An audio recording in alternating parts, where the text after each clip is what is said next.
Hello there, my name is Solmaz, and you are listening to Tabling Thoughts podcast. In this podcast, I talk about my experiences as a relationship coach and psychotherapist. The little things that I noticed in my clients' day to day lives, which may affect the quality of their lives and relationships enormously, and for some reasons, they don't pay that much of attention to them. As I mentioned, I'm a relationship coach and I also practice as a psychotherapist in Ontario, Canada.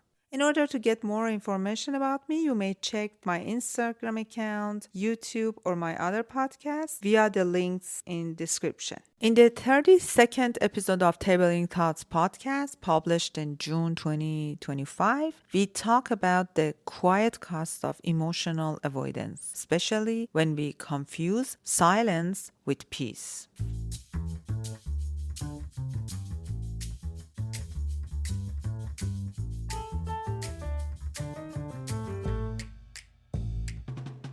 She used to say we had a peaceful relationship. No yelling, no drama, no slammed doors. But peace isn't the absence of noise. It's the presence of truth. One night during a casual dinner, she caught herself editing a simple sentence in her head. Not because it was rude or inappropriate, but because she didn't want to upset the mood. That's when she realized she had become a version of herself who prioritized harmony over honesty. The easygoing version, the chill one, the one who never starts a fight. But she didn't feel seen. She didn't feel heard. She was quiet, not because she had nothing to say, but because she was too tired to deal with what might follow. So many of us confuse being calm with being connected.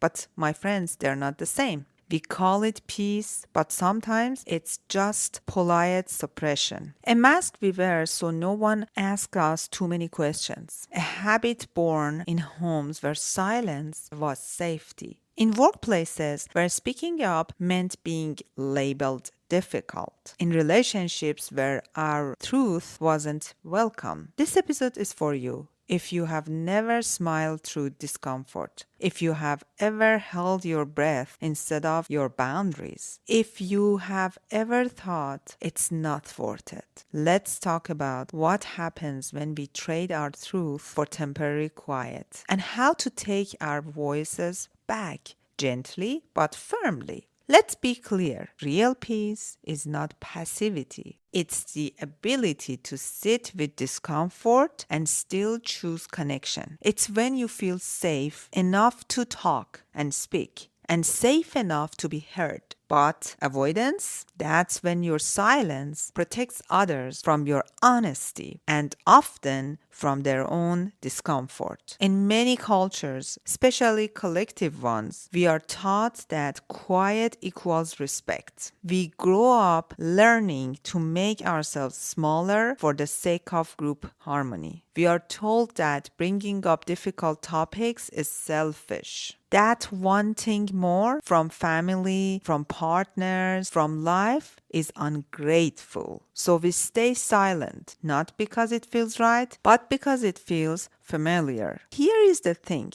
Avoidance doesn't erase the problem. It just internalizes it. You swallow the unsaid and it turns to anxiety, resentment, fatigue, stress. Your body starts speaking the words your mouth refuses to. Over time, your nervous system adjusts to silence, not as calm, but as survival. You don't just avoid conflict, you avoid feeling. You don't just avoid others, you begin to avoid yourself. Unspoken emotions don't die, they become distance in a marriage, tension in a friendship, bitterness in a parent-child relationship. They surface just in less conscious but more painful ways. I used to work with a woman who never told her husband she needs emotional closeness. Instead, she used to call herself needy and lower the bar, believing she should just be grateful he's around. Another client of mine, who was a daughter, used to hide her depression from her immigrant parents because they had already sacrificed so much. She used to smile at dinner and cry in private. Another example of a client as a colleague used to avoid offering ideas in meetings because he told me he would still hear his father's voice, only speak when spoken to. His brilliance went unnoticed.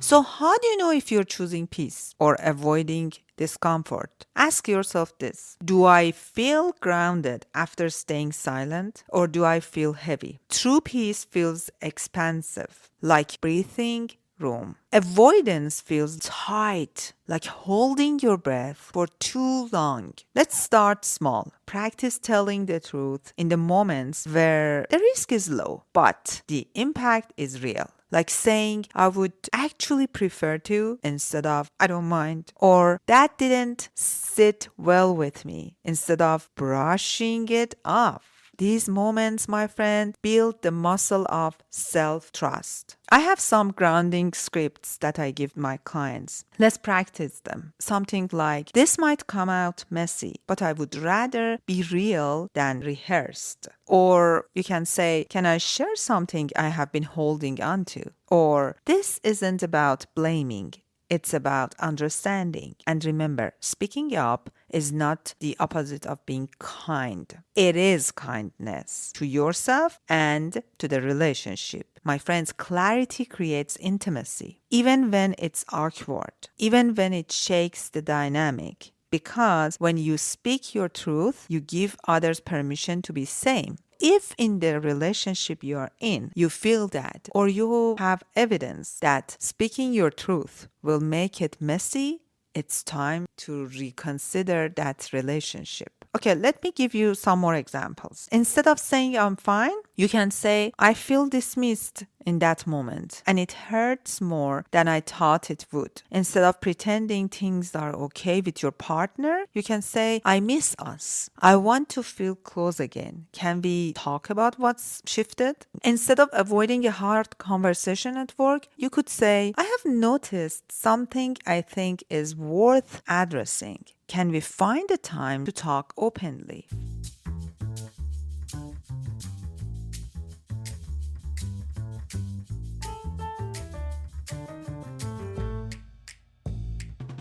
My friends, let me leave you with this. Where in your life have you confused silence with peace? Is it in a relationship where you downplay your needs to avoid tension? Is it in your family where you swallow discomfort to protect everyone else's comfort? Or maybe it's with yourself, avoiding your truth because once you see it, you can't unsee it. What part of you has gone quiet just to keep things calm? And what would happen if you let that part speak? What if speaking your truth didn't ruin the relationship, but actually made it real? You don't have to be loud. You just have to be honest, because disappearing doesn't protect your peace. It erases your presence. One sentence, one true sentence can change everything. So write it, speak it, and whisper it.